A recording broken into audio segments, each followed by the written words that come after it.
выпусков, и уверен, мы добьем сию игрушку. Хотя идет всего лишь 3-й год ее обозревания, думаю, для такой важной в игровой индустрии игры, как Modern Warfare 2, это самое оно. Ну а вы пишите комментарии. Пишите, что Шепард гад, что Гоуста жалко, но лучше, конечно, пишите свои баги и приколы для будущих выпусков. А у меня на этом все. Если вам понравилось, то обязательно зацените предыдущие видео из данной рубрики. А с вами был Вандалий. Всем спасибо за просмотр и всем до скорого.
Шалом! Меня зовут Хадас. Я учитель первого уровня в школе иврита имени Розена. Мы верим, что иврит – это не просто язык. Это отражение богатейшей культуры, насыщенной историей и харизматичных людей. Во время урока вам не придется выходить из дома. Вы входите в виртуальный класс. Мышка становится ручкой, экран становится тетрадью. Учитель будет преподавать в реальном времени прямо из Израиля, а вы сможете принять полное участие в занятиях в классе. Наши учебные программы насыщены отсылками к культуре Израиля. С этим курсом для начинающих вы получите надежную основу для изучения иврита. Мы начнем с изучения гласных, после чего вы сможете писать простые слова и читать. The internet is a brilliant place to learn piano. You can self-teach yourself chords, scales, basic music theory, and download any kind of sheet music to get started playing right away. If you're just playing purely for fun, then you arguably don't need a teacher. That being said, if you want to progress to more complicated pieces, I highly suggest you're finding a teacher or a mentor. Hi, I'm Jaser. In this video, I want to share with you 5 common pitfalls of self-taught pianists. I will not only share with you what they are, I want to also give you solutions to combating them. I will count them down from number 5 to number 1, so make sure you stick until the end to find out what number 1 is. Before we get into everything, make sure you subscribe to this channel so you stay in touch with more of these free piano lessons and tutorials. Number 5 on the list is poor technique. And within poor technique, there's a couple of things I want to talk about. The first thing is tension. So when I see self-taught pianists play, sometimes they look like they're lifting weights or something when they're playing. Like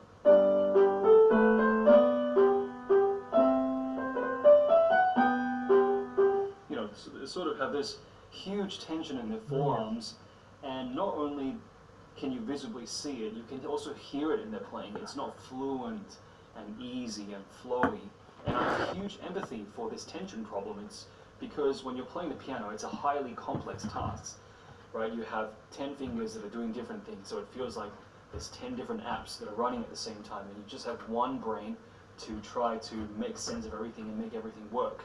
Inevitably, because it's so complex and you're so focused on so many different things, you could be doing a lot of subconscious things like just tensing your arm when you don't need to be.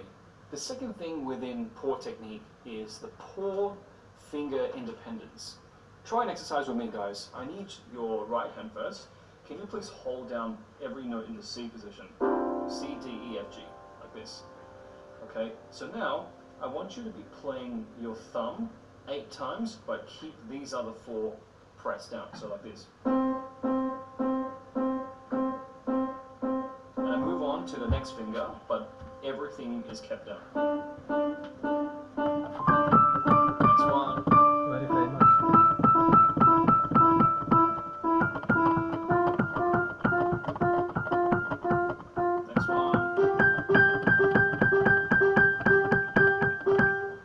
can try that also with your left hand, of course. Now, how would you go with that exercise? If that exercise felt completely difficult and undoable, it probably means you don't have as much finger independence as you probably can have.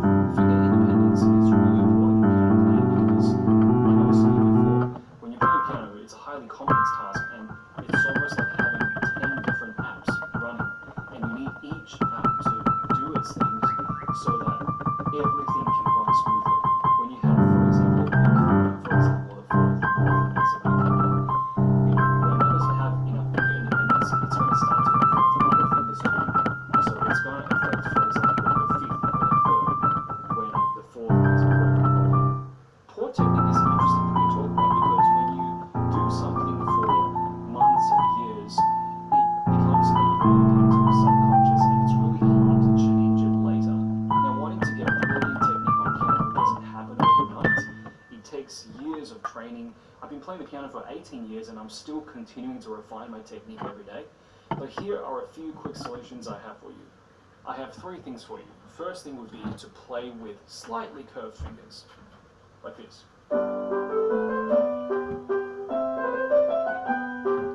Not like this.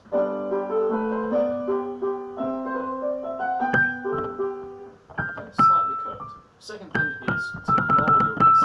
So if you put the meaty part of your hand on the right keys, and you just move it out this way, that should be where your wrist is. So not too high and not too low. Just around there. So meaty part on the white keys and move it out. And one more thing is to stay close to the keyboard. So when you're playing your music, try not to move, especially from up. So stay. Everything as close to the keyboard as possible so you have the most control. It's not easy to do, but we should always try to do it. Number 4 on the list is poor counting or poor rhythm. So when I see self-taught pianists play, sometimes their rhythm or tempo is really unregulated. For example, they'll play something like this.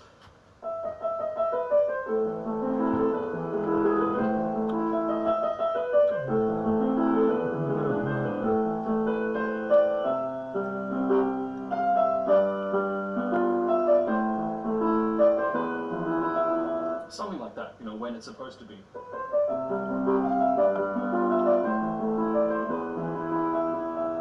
Because self-taught pianists are always playing by themselves and they don't have feedback from a teacher or a friend, sometimes they don't realize parts that they're playing either faster or slower. And like the thing that I was saying before, if you continually practice for weeks and months in the wrong way, suddenly that becomes your subconscious behavior, and then it's really, really hard to change after that. So it's so important to get that counting and that beat steady when you're practicing piano. What are some solutions to help yourself keep a beat? Metronome practice is a clear favorite of mine and many piano teachers. Okay, you can use a traditional one like this one, or an electronic one, or also maybe even a watch. And this is a recent purchase I've had that I am so in love with. I'll just show you what that is in a second. So what's a metronome? A metronome is something that helps you to keep time. So you set a speed. So if you go all the way up there, it clicks at a very slow tempo. If you're all the way down here, it clicks at a really fast tempo. So, for example, what would be good to do as you're practicing as a self-taught pianist is to regularly practice with metronome so you're staying completely on beat.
слышали такую совершенно безумную идею, что надо быть скромнее, что надо жить посредством, что там не надо замахиваться на что-то большое.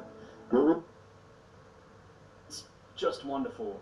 I'm actually going to do videos just talking about this watch and why it's so helpful for pianists. So stay tuned for those. Number 3 on the list is poor sight reading. So when we talk about sight reading and self-taught pianists, I think a lot of self-taught pianists suffer in sight reading because they use something called synesthesia. Now, lots of piano teachers dislike synesthesia because it doesn't teach people to read sheet music. I think synesthesia has some good points and also some bad points. The bad thing of synesthesia is that when you become overly reliant on this visual representation of notes coming down and pressing the note, you never really learn to read these black dots on a page, which is a shame because this is how 99% of the world communicates with each other in music. Also, synesthesia doesn't really teach you fingerings, so you never really learn how to use your hand properly. But the great thing about synesthesia is that it gives you a really quick way of learning something without needing to be great at reading sheet music. It's really good for motivation, right? Sometimes you don't want to wait years before you can play the pieces you want. You want to get started quickly. And from a motivational standpoint, I think that's important because we should all play pieces that we're passionate about. You know, we can all relate to the times in our piano lessons when, for example, if you have a teacher that gives you lots of pieces you don't really like reading and playing. Андрей, хорошо, я дурак, я по-другому вообще на вещи смотрю. Я не верю, да, понимаю. То есть, да. Потому что у меня, ну, не любитель я, у меня подход как бы музыкальный, да, я должен понимать. Да. А как еще иначе? То есть, ну, хорошо, есть еще более, но это продолжение того же самого, разве нет? Я это просто, а наоборот, типа, понимаю себя просто, да. А, играть надо, да, наоборот, только, да. Ну, нет, понимаешь, ну, наоборот, да. Да, но это он имел в виду, сидел, так говорит, да.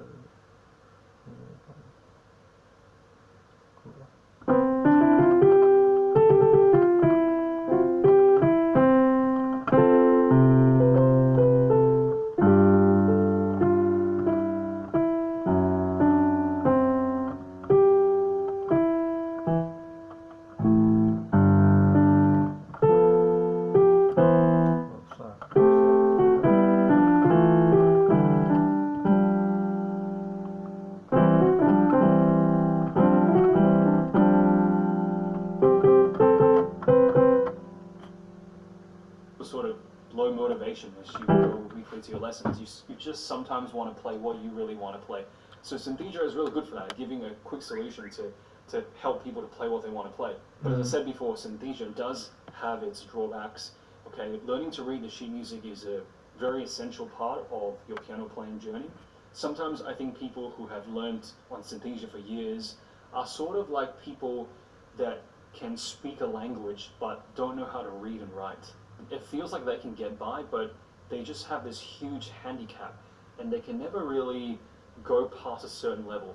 So if you never learn how to read sheet music, I think you will get really great at piano playing and then you'll hit a certain point where it's impossible to go up. And you're sort of wondering, well, why can't I go up? And it's because you can't read sheet music, and then when you go, oh, so you think, I better learn some sheet music now. But then now when you have to go from this level all the way down and learn, oh, this is C, oh, and this is D, it becomes a really, like, it's hard to go from a high level down back to level 0. So it's kind of like the person I was saying before, the person who can speak really well but doesn't know how to read and write, and then now having to go back to level 0 and learn A, B, C, D, it can be a hard journey. So the solution I have for you is to always read a little bit of music, even if it's just 4 bars a day. Read a bit of music every day. Number 2 on the list is poor fingering. Now I'm going to play something twice for you.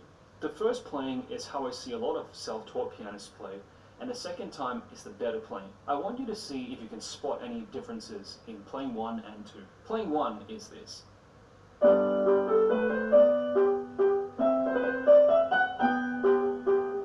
Playing 2 is this.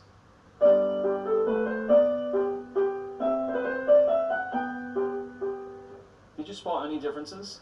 Now it's a really subtle difference, but the second time of playing, I was using much smarter and more efficient fingering that made the whole thing sound nicer and felt easier to play.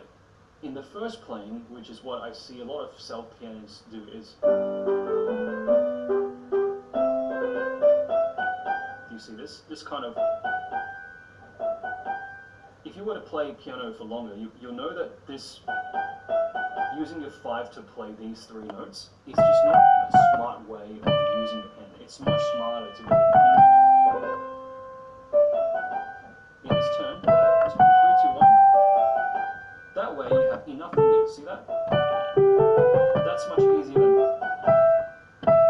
So it's these little things that I think when you compound over time and you don't get proper fingering instructions, piano playing sort of feels like you hit a cap and you can't go much further because you don't know how to use your hands efficiently. My solution for you is to try to either buy or download scores with fingerings and try to follow them as strictly as you can, because fingerings are usually written by editors who are real pianists that can actually help you to plan how to use your hand as efficiently as possible. Okay, down to our number 1 thing. Number 1 is poor practicing methods. And this is where people practice things in a wrong way and they take ages to learn a piece. Practicing efficiently and in a correct way is a huge underlying message really in all of the videos you see on this channel. I'm very interested in almost kind of hijacking or finding a much better way to practice so that we can all save time.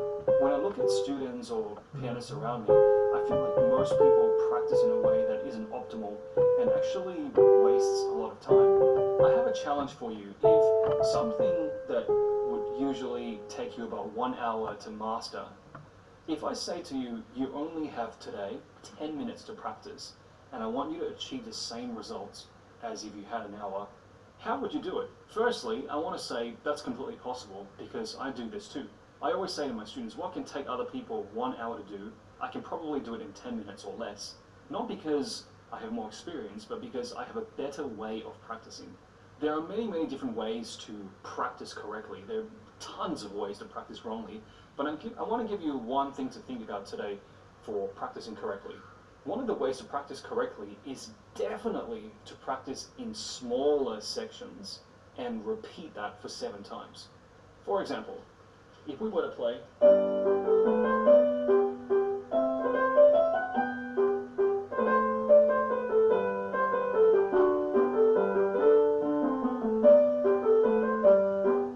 If I were a beginner learning this piece, by the time I reach, bar 9, 10, 11, I've essentially already forgotten what my hands were doing in the first couple of bars.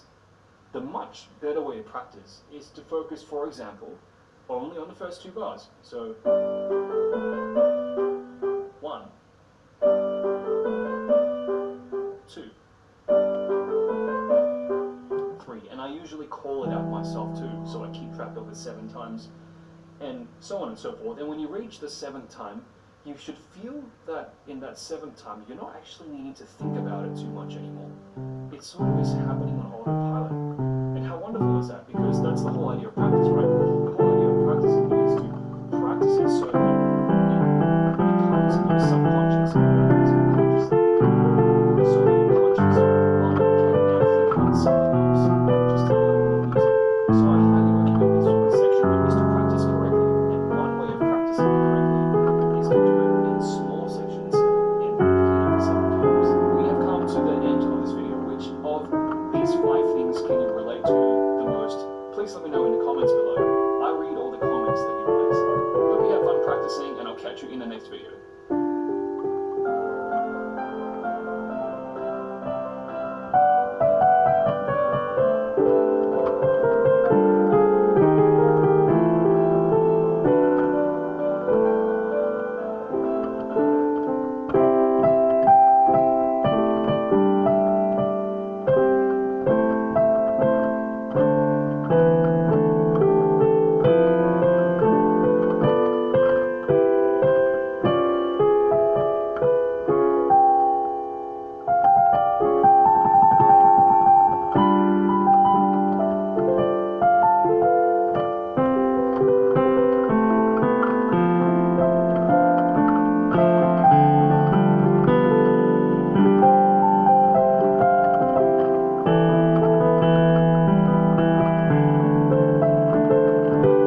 Hey.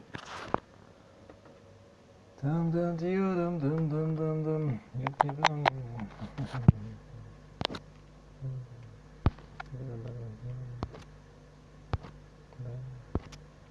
Да, понимаю.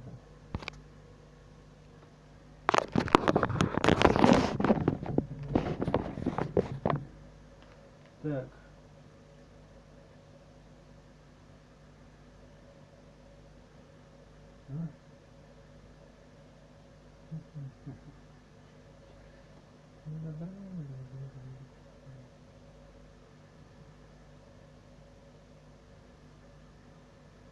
Ну это он себе говорит.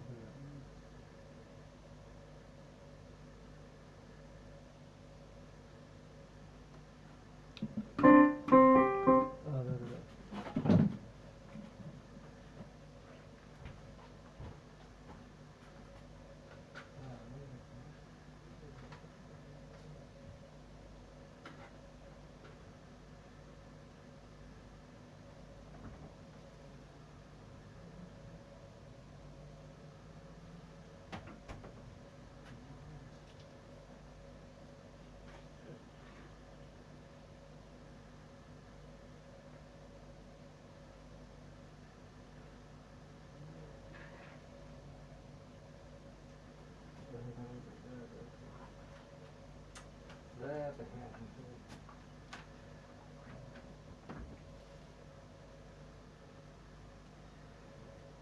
Очень вкусно, вкусное слово, очень вкусное кино у тебя, слово.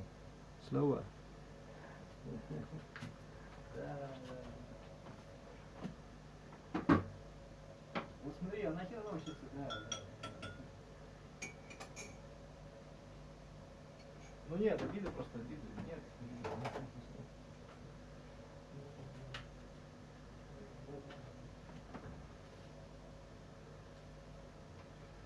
Смотри, мы с тобой же мужики, мы с тобой должны принимать как бы, почему слова, ну хорошо, даже так даже, допустим.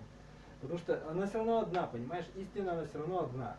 Понимаешь? То есть ты наврал, я тебе поверил, ты мне поверил, как бы, да, то есть, да. Мы с тобой мужики, мы так и должны быть, да. И ты поумнел в результате, и я поумнел, мы с тобой стали лучше жить, как бы, да. Менее безобразно, так сказать, более безопасно, менее безопасно, думаешь? Да нет, понял. Ну хорошо, может быть не обязательно, да. Нет, но это объем работы, то есть как бы ты можешь с этой тоской и жить на душе, то есть он понимает тебя, да, понимает. Да. Только время такое, что да, то есть ты, да. Что значит лечит? Нет, это не пассивный процесс, просто ты, жизнь тебя вынудит так или иначе, да. Ну либо ты можешь смириться и жить как бы с этой действительно тоской. Ну ты же мужик, правильно? Да, я понял. Вот решай, так вот и все, да, работай над собой, да. Улучшением, да. Вини себя, наверное, кого-то, да. Твои мечты, что ты хочешь, ты вот все, да.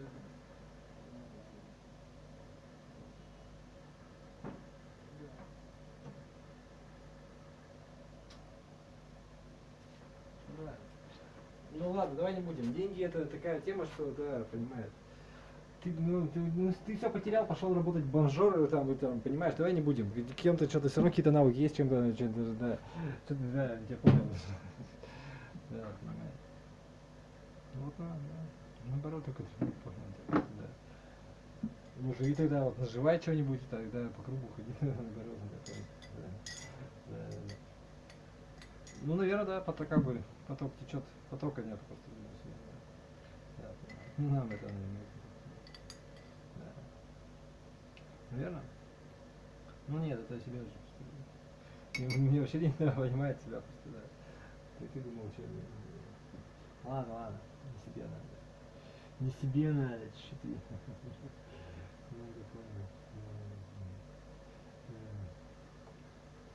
Ну да, вот это он имеет в виду. Нет, я к тому, что жить можно, даже если ты разочарован, это все, да. То есть это все, это как вот ты, как мужик, то есть это идея того, что ты мужик, ты выберешься, понимаешь, да, понимаешь, да.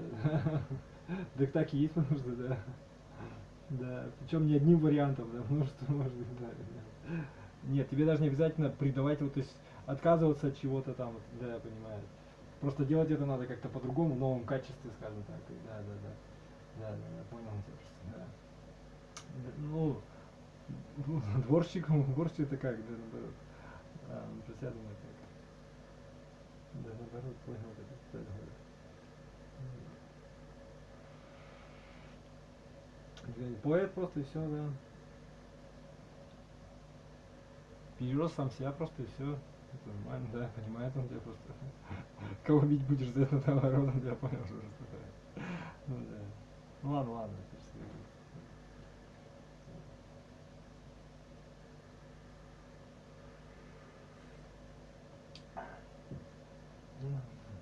ну, на месте стагнация, это же мужская тема, да. Вот и сидит.